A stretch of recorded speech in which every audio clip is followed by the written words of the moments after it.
Happy Sunday, everybody. Welcome back to another episode of Your Fielder's Choice, live before lock. This is week 10. I am John Moffa, joined as always by Devin Frank. We are missing our partner in crime here, Miz, who is out doing some stuff today, but he'll be back next week. What is up, Dev? Oh, another week. Much different week than the last two have been. This is going to be a pretty chalky week, so expect a bit faster of a show today. So we'll leave you with plenty of time to build and finalize everything. Yeah, for sure. I mean, we had a bunch of news break over the course of the week, a bunch of injuries that are kind of landing us on certain guys, a couple of key matchups that just seem too chalky to get away from. But we'll talk about all that just a minute here as we jump into our cash section. So before we do that, I encourage everybody to head over to yourfielderschoice.com, check out the website, sign up. We do more than just football. All the sports are coming back now. We got college basketball back in the mix. Some of the guys who cover that are excellent. NHL, NBA, everything from those sports to the niche sports, esports, all different types. Head over to My Fielder's Choice, yourfielderschoice.com, and check it out. So let's jump into the cash real quick and get everybody out of here before noon. What do we like on the QB side today, Dev? Yeah, so pretty straightforward today because, the way the slate falls out, we don't have some of your Mahomes, your Lamar. So the top pay up option is Josh Allen, kind of by default, but he's also been really good this year. Minus last week was a pretty massive dud, but it's like we talked about on the show before the show. Some weeks just you can't explain it. You just shrug it off, be a goldfish, don't worry about it. Josh Allen's been the highest upside QB really all year DFS wise. He's been about the only guy who's been consistently putting up 30 points. And in a matchup against the Jets that are allowing 408 total yards per game and 31.4 points per game. This is certainly a spot for Buffalo to right the ship. They get Dawson Knox back this week, which I actually think is a big part of the reason they struggled the last few weeks because he's been really good this year. So the offense is getting healthy again. I think Josh Allen's pretty clearly the top pay up option if you can get to him. And he doesn't have Josh Allen playing against him on the other side. Yes, Josh Allen to sack, recover, fumble, and intercept Josh Allen, which still is the funniest thing. I mean, we joked about it on the show before the show. Scott Hansen's still probably talking about that. Yeah, I guarantee you, if you watch Red Zone, I bet you he makes a joke about it. Oh, I'm sure he will. I completely agree. So definitely a great spot for Josh Allen, but he's pricey. But we certainly have the value to get up to him if you like where you land with that. So behind him, we have a couple of these mid-range guys, mainly Justin Herbert and Dak Prescott. Both draw pretty good matchups. Dak at 6,900 is really cheap on DraftKings. I'm having trouble ignoring that price. Even last week when they were dud, he still put up like 15 DK points. Yeah, he did. I actually thought it was maybe even potentially more, like 19. I can't remember for sure. Oh, you're right. It was 19. I'm sorry. Yeah, it was 19. He almost hit 20. So despite, he was 19.9. So that gives him every game but the Chargers game earlier in the year. He's been 20 plus. If you want to round last week up to 20, 19.9. I mean, he's a lock for 20. So really 6.9 is very favorable price here. Gets a good matchup against the Falcons. They want to bounce back here. They got, the highest total on the board. So I'm really struggling to ignore this back price on DraftKings.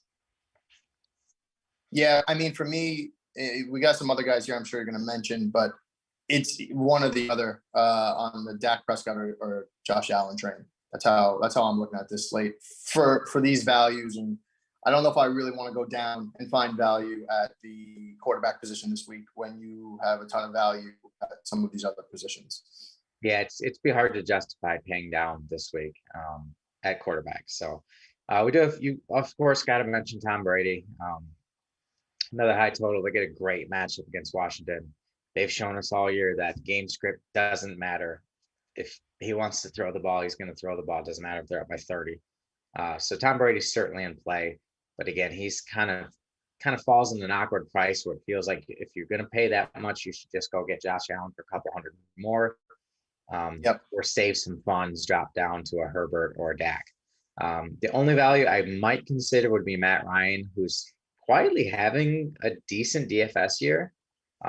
He's got 20 plus and 5 of 7, but the issue is his floor is super low. He's had 2 games under 10.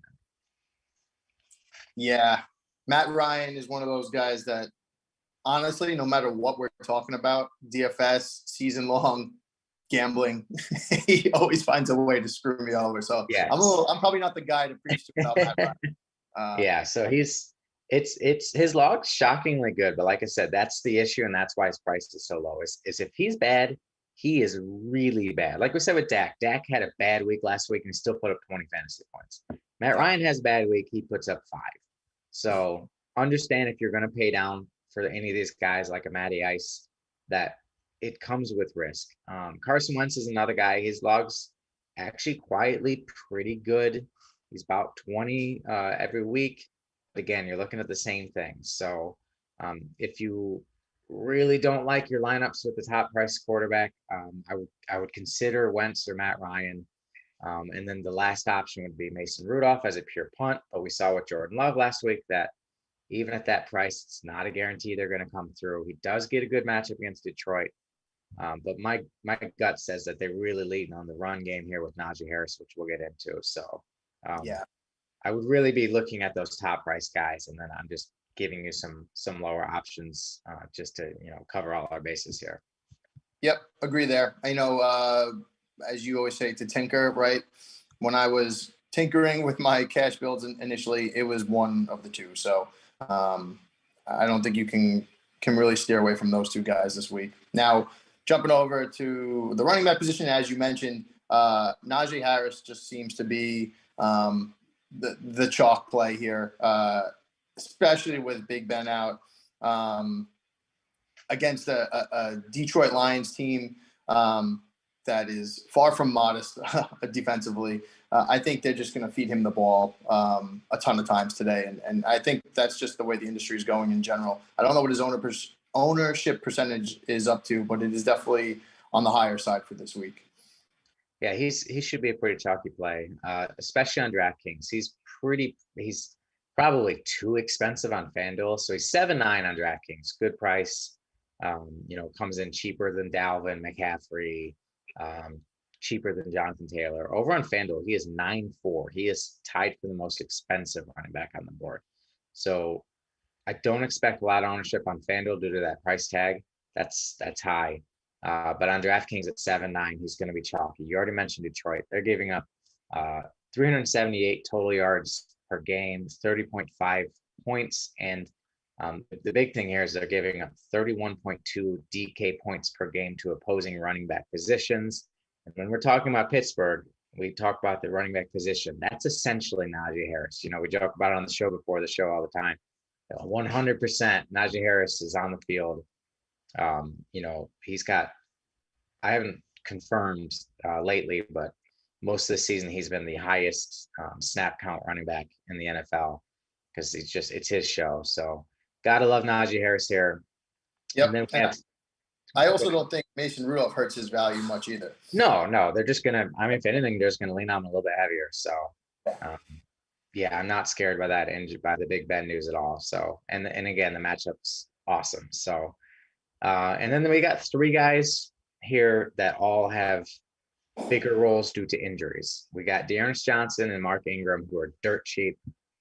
Both are looking at starting roles, both in decent matchups, not smash matchups, but when you're talking about 4,500 and 4,700 on DraftKings for these guys, 54 and 55 on FanDuel, I just don't know how you pass up a starting running back in a decent spot at that price. So you're going to want minimum one of these guys, if not both, in your lineup on both sites, because they just open up so much.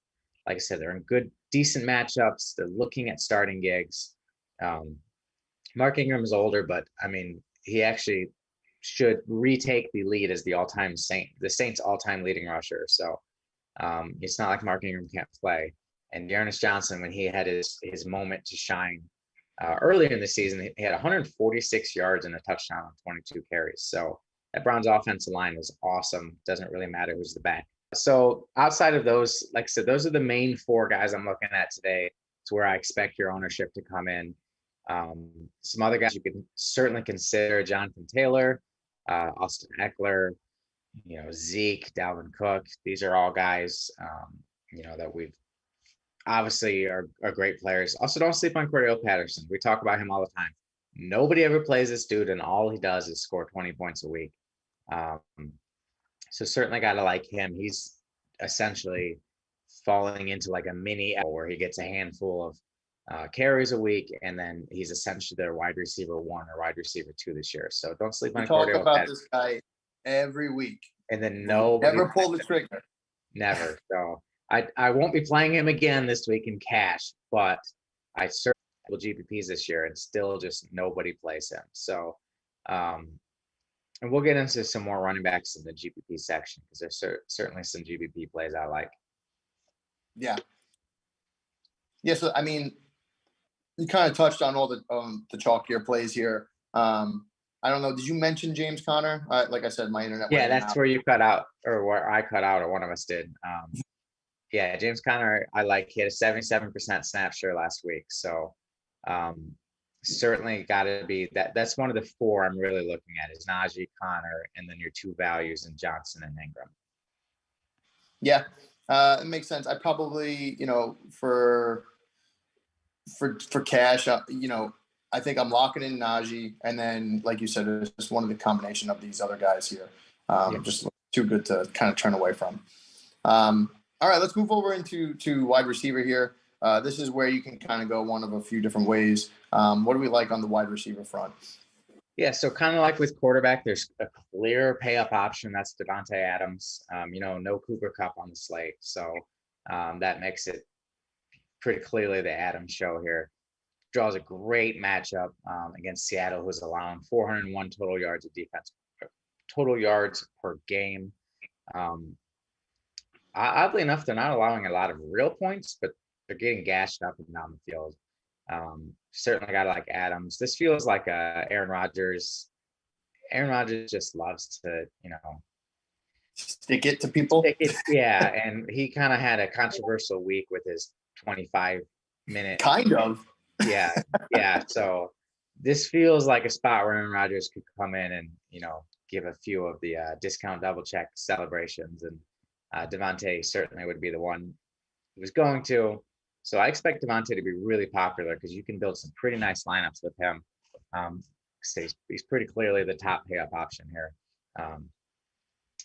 And then I do want to mention, before we dig into some of these mid-range plays, there are a few really nice FanDuel pricing plays. So for your FanDuel guys, we talk about it all the time.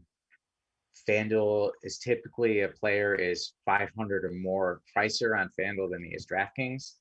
When we see guys with a very, very small price differential between the 2 sites, or even a case where FanDuel is cheaper, that's going to drive up their ownership. So we have that a couple spots here today. AJ Brown is 7,600 on FanDuel compared to 78 on DraftKings. So that's one of those rare price discrepancies where he's actually cheaper.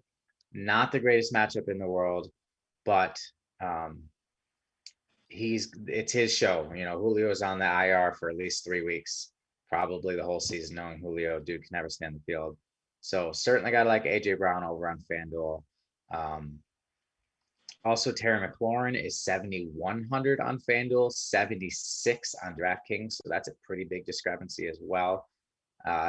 Again, a decent matchup. We'll get into them a little bit more in the GPP section. Stephon Diggs has been a FanDuel pricing play all season. Those are the main ones I'm looking at. I really like that AJ Brown price over on FanDuel. That's pretty hard to ignore. I'm just waiting for, you mentioned Diggs. I'm waiting for Diggs to finally blow up here. He's had a slow year. We're talking about a guy who is potentially one of the best wide receivers in the league last year, statistically. Even talent-wise, we always knew that. But he has not had that same year. And Josh Allen is having, minus last week, an MVP caliber year. So it's like kind of weird that he's not involved in that. Yeah, it's been an odd season for him. So, because you're right. I mean, he's still averaging 75 yards a game on 9 targets, but last year that was more like 100 yards per game on like 12 targets. So it's just weird that he's, saw the snap. It's for his price point, Yeah. If he's being priced up there with the top 4 of them. Yeah. But he's not putting top 4 numbers. So yep, exactly. That's so I why would rather play like an AJ Brown on FanDuel over Diggs. I'm not playing Diggs in cash. He's overpriced for his production. GPP though, yeah, because you're right. He's gonna explode one of these days. Just wait. Yep. Another guy too. I mean, I don't have him here for cash, but Justin Jefferson falls in that mold too for me. I'm just waiting for him to have that blow up game. Yeah, and it's gonna happen at some point. So, all right, let's get into some of these kind of mid-range plays because there's a lot of them. Again, that's kind of been the theme the last few weeks. Keenan Allen's a guy I expect to see a lot of ownership. Keenan Allen's could be like one of our poster guys, especially last year. We haven't last year he was in my top plays article every week. I just didn't even. He's so solid. He quietly is doing it again. You wouldn't think it because he hasn't been as nearly high owned this year as last year, but then you look and he has double digits every game this season.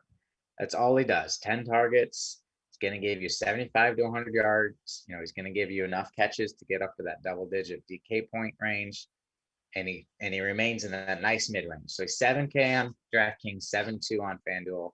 Great price on both. That's actually that FanDuel price especially is going to drive up his ownership. Gotta love that price. Amari Cooper, Deontay Johnson, CeeDee Lamb, Mike Evans, Chris Godwin. So there's all these mid range options. A low owned play I want to plug in there. If you want to make one pivot on a pretty chalky week, an option to certainly consider is DK Metcalf. On paper, it's not that good of a matchup. Green Bay is only giving up 210 yards per game through the air, but individual cornerback matchup wise, DK has one of the best matchups of the week, and he's a lot like Keenan. You look at his log, and he actually has double digits every week this year.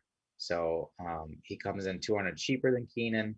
Again, this would be one of those quarterback pivots. Gets his quarterback back. Gets his quarterback back. So understand that anytime you go away from a little bit of chalk, there is some risk.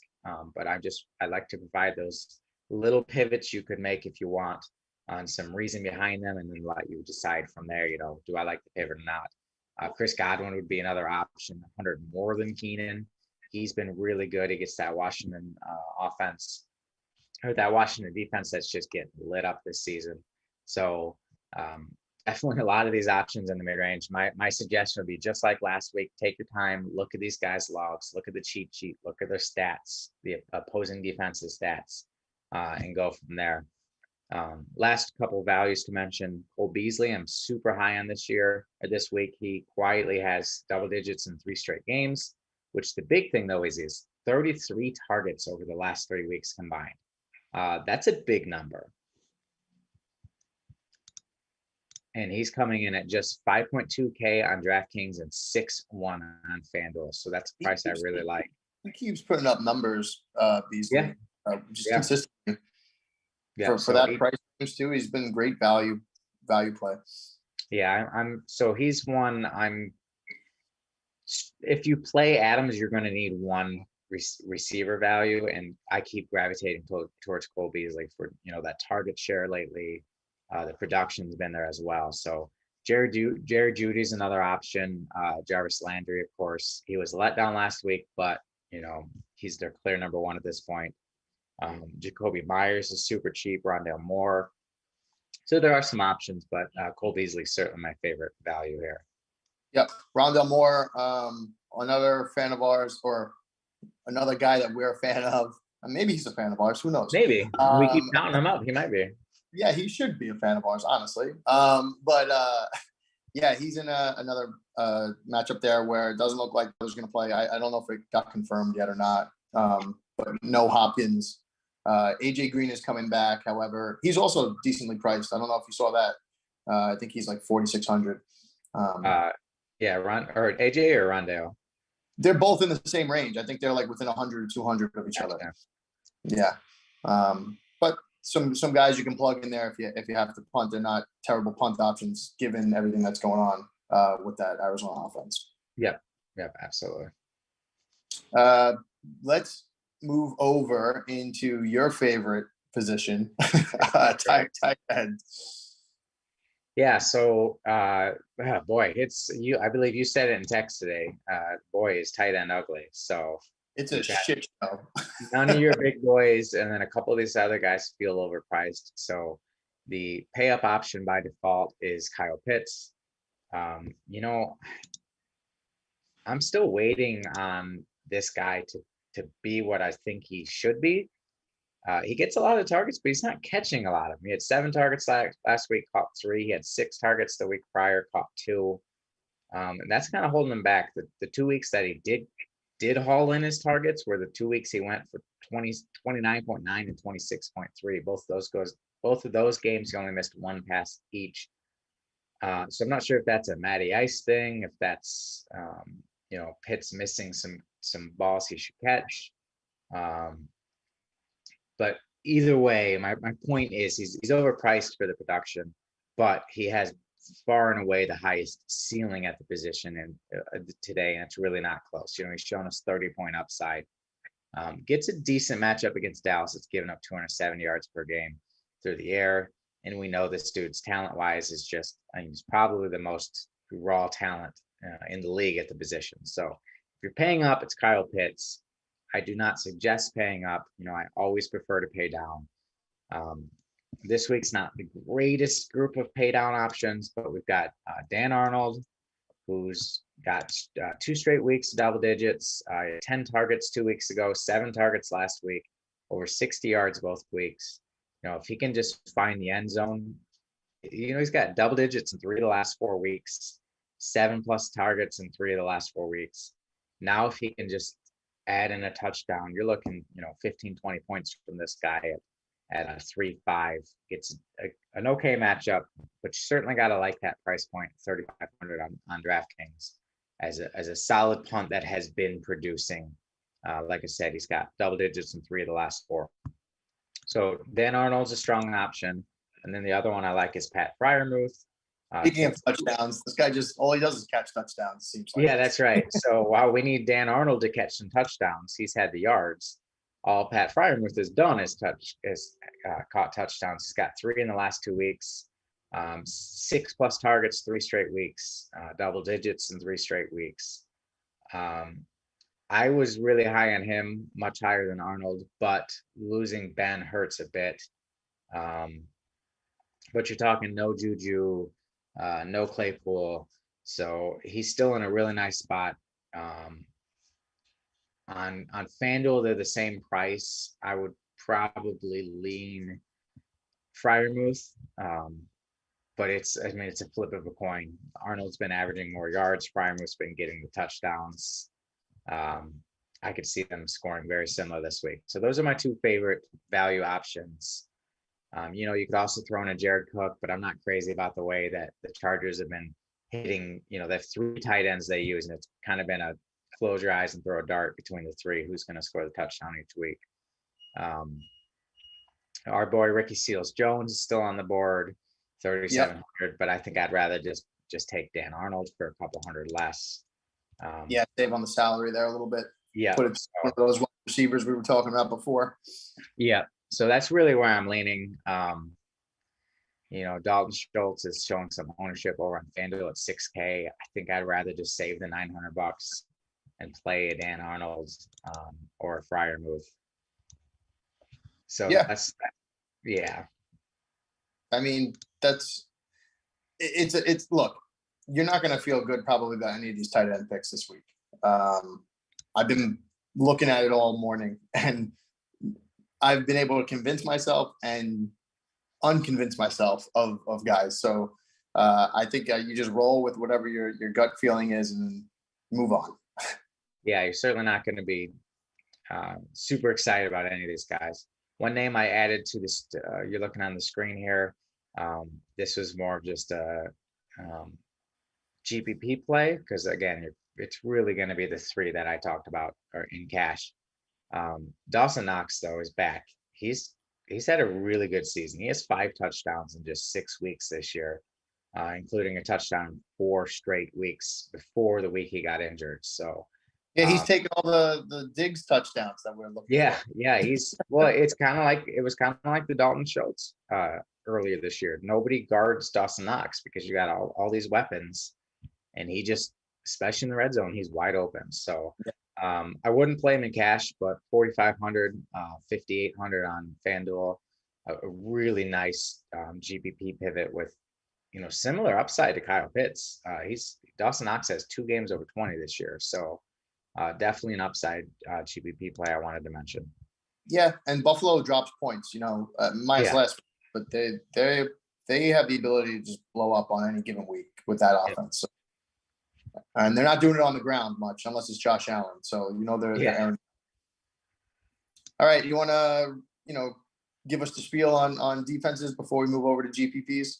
Yep. Per usual, if anybody who's listened to my show, watched the article, knows the deal with defense. Do not build around the defense ever. You can look almost every single week. It's kind of a crapshoot at defense. It's turnover dependent, which can be difficult to predict. Do not prioritize defense. Build the rest of your lineup. See where you land. If you hate the defense you land on, then you can adjust from there. But do not build. Don't build around the Buffalo defense at 5K on FanDuel. If you would have did that last week, you would have missed. Yes, and that's a great example. If you built around, if last week you were like, oh, this is a slam dunk play, well, it wasn't. So save defense for last, see where you land, go from there. Yep. All right, let's move over to GPP. I'm going to keep you here. Usually we go over to Miz, but he is MIA today, so I'm not going to do nearly as good a job as he could, but I will just read you some of the things that he spoke about in his article this week. So number one, it seems like he's targeting this Tampa Bay Washington game. Some of the stacks that he had mentioned, Heineke, Evans, Godwin. He likes McKissick. I guess, hoping to get some passing love out of him. And then obviously Terry McLaurin. Some of my opinions on this, for what it's worth, I think you could actually just run a Tampa Bay stack and almost avoid some of the Washington players. I kind of see what Miz is doing for sure.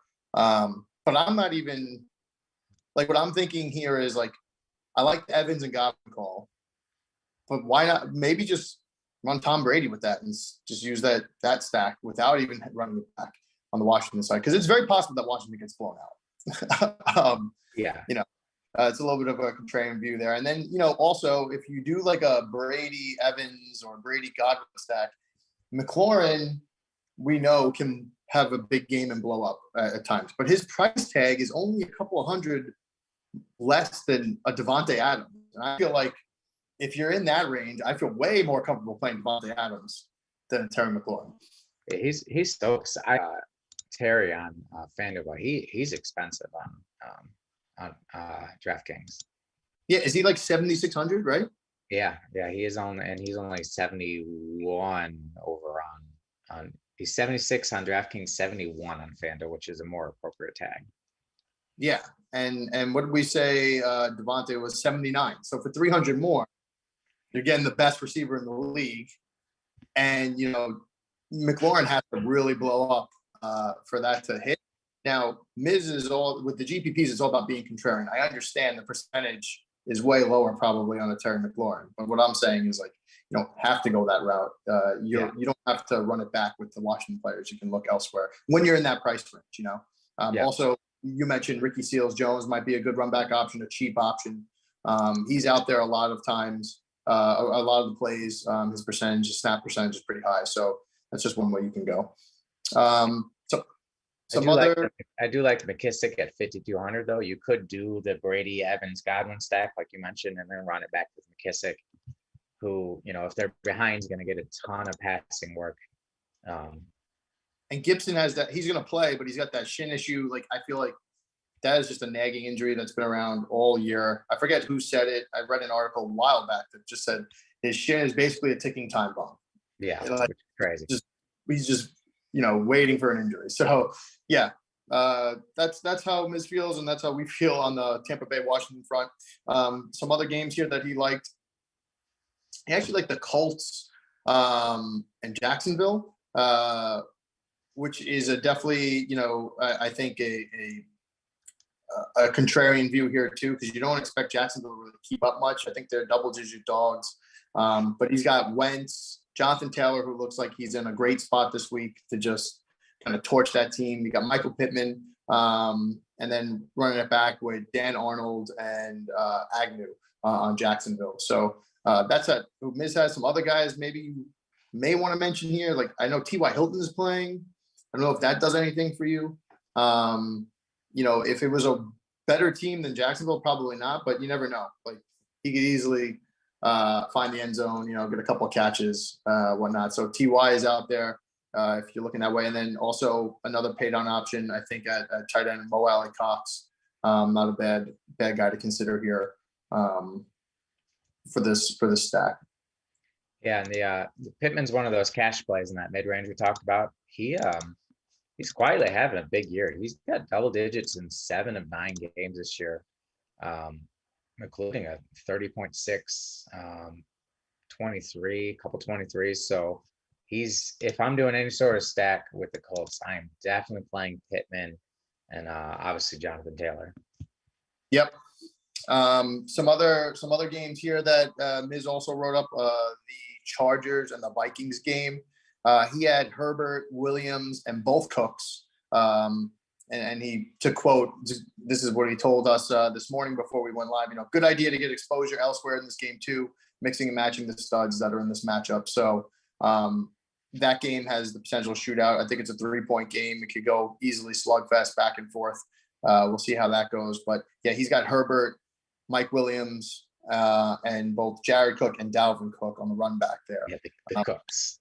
Yeah, the Cooks. At first I thought that was a typo, honestly. And I was like, who's Cooks? I was like, do I not know? But yeah, that's where he's going there. Dalvin, this could be a sneaky smash spot for Dalvin. The Chargers have gotten just destroyed on the ground this year, 161.6 yards per game on the ground. A lot of that was matchup. They played the Ravens, they played the Browns. But yeah, this could be, you could get Dalvin at low ownership. I like Dalvin this week. Yeah, he's probably going to come in low owned. Also, the other guy that I mentioned before on that team, Justin Jefferson, I'm just waiting for him to blow up. I think he'll go low owned for his price point. And I would got Aaron Rodgers coming back. You got, I think that boosts Tyler Lockett value. I think, DK is underpriced at like what, 6,800 or something like that. Lockett's there. DraftKings, yeah. Yep. And Lockett's like at 66. Those are all pretty modest prices if you want to run some sort of stack there, either on the Seattle or the Green Bay side, and then run it back with the opposite. I think that's totally a viable move. And then some other, maybe lower owned stacks and run backs. The Buffalo and the Jets game could be something to consider. You stack up Buffalo, Josh Allen, a couple of those receivers, and maybe run it back with the Michael Carter. Mike White is starting. The greatest thing in New York since Hall of Fame. Yeah, exactly. But he peppers the backs when he's in there. His target share to backs is actually 47%. And that's why I think, last time him and Michael Carter on the field, Michael Carter actually had a really good game. Now they're playing Buffalo. It's a different matchup. Buffalo's pretty good defense, yada, yada, yada. But they're going to have to keep up somehow. The anticipation is Buffalo blows the doors off. So maybe this is one of those games where it's ugly to watch, but fantasy-wise, if you have the right guy like a Michael Carter, or, maybe you went completely crazy and started Mike White, possible. But I don't know if I'd recommend that. But this is more about Michael Carter for me. I tell you, I would take a look at Elijah Moore too. Since Mike White's taken over, he has 6, 6, and 8 targets in the 3 games in which Mike White's played, double digits in all 3 games, and that was capped off last week with his really good. What was that Thursday? They played Monday night or Thursday night last week. The primetime game. That's playing Thursday night against the Colts. Yeah, that's right. 4 point. Yeah, we're back. All right. I think we're we back. are. But yeah, no, I agree with the Elijah Moore. Also, let's not forget about Jameson Crowder too. Yeah. Somebody else you can throw in there if you're stacking this game. But again, those are just my 2 cents there, throwing it out there. Miz isn't here to tell me otherwise, so I figured I'd slip those in. That's right. So if we're just reviewing here, people are joining a little bit later. On the cash side, correct me if I'm wrong here. Quarterback we said was pretty obvious. It's one of the two. We like Josh Allen or Dak Prescott. On the running back side, it seems like the chalky plays are going to be Najee Harris, and then one of those 3 cheaper options due to injuries. So Dearness Johnson, Mark Ingram, and James Conner. On the wide receiver front, we like a lot of the mid-range value surrounding like a DK Metcalf, a Keenan Allen, a Cole Beasley. But if you're paying up, it's always Devontae Adams. Don't really have to go into too much detail why we like him. And then to summarize, tight end, it is, for lack of a better word, a dumpster fire. So, we're looking at the lower range guys, the Pat Fryermuths, you mentioned who else was up there, Dan Arnold. Those are the guys we're looking at. But if you are paying up, you're going to target Kyle Pitts in that Dallas-Atlanta game, which has one of the highest totals of the week, actually. So if you're paying up, that's where you're going. But with some of the other things that we just mentioned, the other positions, it doesn't really make much sense to do that. Anything else that I missed there on the top plays? Nope, that pretty well summarizes it. Cool. All right, well, let's jump into some prize picks here. I don't know if you had a chance to look at prize picks today, but guys, if you're not familiar with what prize picks is, it's basically a way for you to bet on not only prop bets, but also fantasy scores of players, fantasy props. So these lines move pretty quickly. If you see something that you like, we suggest you get it right away because they do tend to change, honestly, by the hour, especially as we get closer to kickoff here. Dev, anything that jumps off the page for you? I don't have it up. This is usually where you and Miz take over, but anything that jumps off the page for you? So I always gravitate towards the touchdown props. I just feel they're a little bit easier to predict than, yardage, especially PrizePicks. Their algorithm is amazing. Their projection system is awesome. And it's amazing how often they'll land within like literally 5 yards of a projection. It's pretty awesome to see. So I typically lean towards those projection props. I like Dak Prescott over 2.5 touchdowns. That's something he has done before last week. He had done it 4 straight weeks. And he's done that in 5 of 7 weeks this season. So I certainly like him to get back on track. I think Dallas tries to make a statement here. Everybody kind of overreacted about one bad game. This is one of those, hey, we're just fine. And I actually like the same thing for Josh Allen. He's got the same number, 2.5. Same situation. They're going to be looking to make a statement. Hey, that was a fluke game. Don't sweat it. We'll be fine. So that's something he had done over 2.5 and 3 of 4 going into 3 straight going into last week. So look for him to get back on track.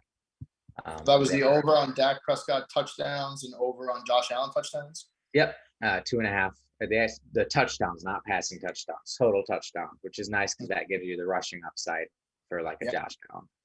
Yep. Oh gosh, Najee Harris, Dearness Johnson. I like all of the running back rushing props. Najee over half touchdown, Dearness Johnson over half touchdown, James Conner over half touchdown, Dalvin Cook over half touchdown. Probably even Zeke. Zeke would be the one I would fade. He hasn't had a touchdown in 3 weeks. But yeah, I like Najee, Johnson, Cook, James Conner, all over half touchdown. Devontae Adams over half touchdown. I might have to sign up for PrizePicks. Right? As I said, I like these touchdown props because, touchdowns can be tough to predict, but I like Michael Pittman Jr. over half touchdown too. He has touchdowns in 4 of the last 5 weeks. So that's really where I'm looking is these touchdown props. Yeah, no, I mean, on the surface level here, as you read them out to me, that sounds all good. It's hard to disagree with you on those. Before we move into some of the Vegas picks, I did see a question in the chat there. Dave Jones is asking, am I playing a DK? I am playing a DK Millionaire Maker contest. Do I play Brady, Godwin, and Evans and build from there?